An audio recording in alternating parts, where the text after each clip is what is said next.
Hello, good morning and good evening everyone. Today I'm going to cook chicken marinated with buttay pasta and also boiled potato for our dinner. It's very delicious and super creamy and yummy. You need to try it.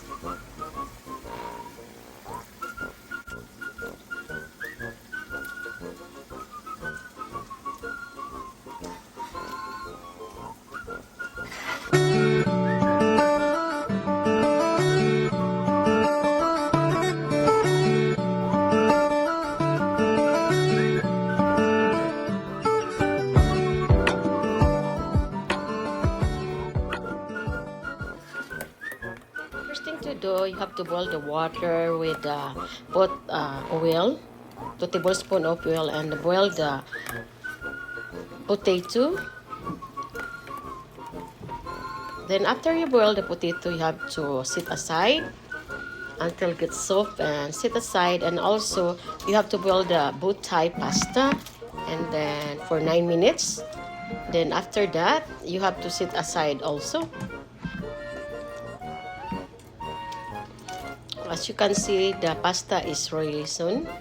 Now, while I'm going to put the 2 tablespoons of butter in the frying pan, and you have to fry the marinated chicken, which I marinate with black pepper,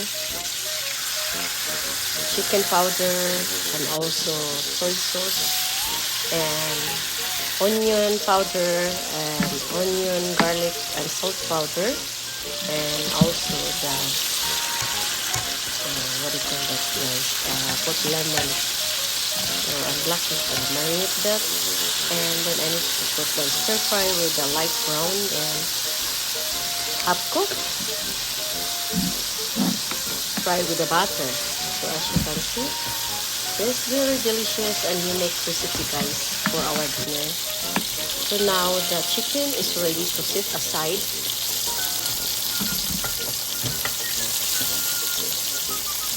So after the sit aside the chicken, you have to put the clean frying pan, which the used oil that I cook fry the chicken, and I add like 1 tablespoon of another butter, and also stir fry the one whole big large onion slice.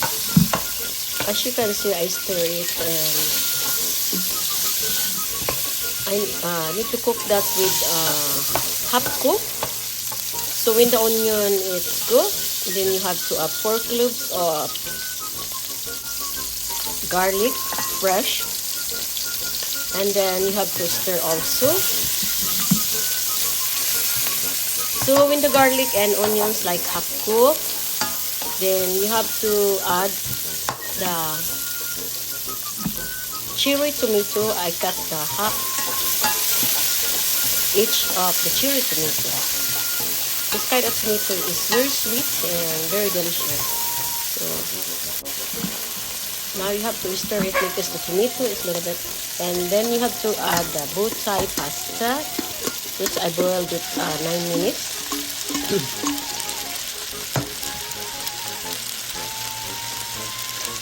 And also add a little bit of 1 tablespoon of black pepper and stir it well.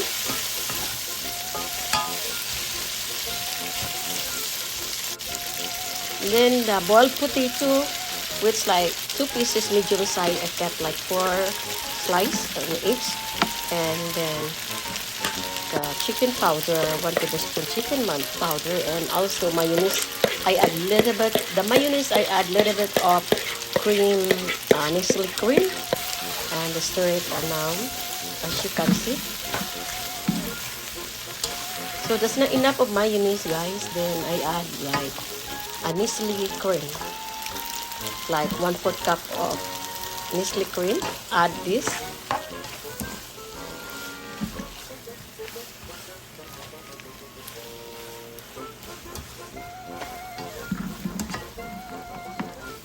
I add 1 tablespoon of sugar also.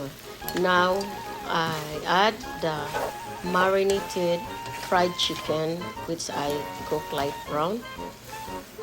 It's already cooked. I fried with the butter. So shout out to all my silent viewers. Please subscribe, likes, and leave comment and share. And I'll add like Parmesan cheese, like maybe 2 tablespoons. I sprinkled it. And to all my viewers, thank you so much. And cool YouTuber, thank you for coming my channel, cooking channel, or visiting my channel. Thank you so much, and don't forget to like and leave comment. And to all na subscribe yet, then subscribe. Now the food, as you can see, the food is ready to serve. Thank you so much, and see you in my next video. God bless.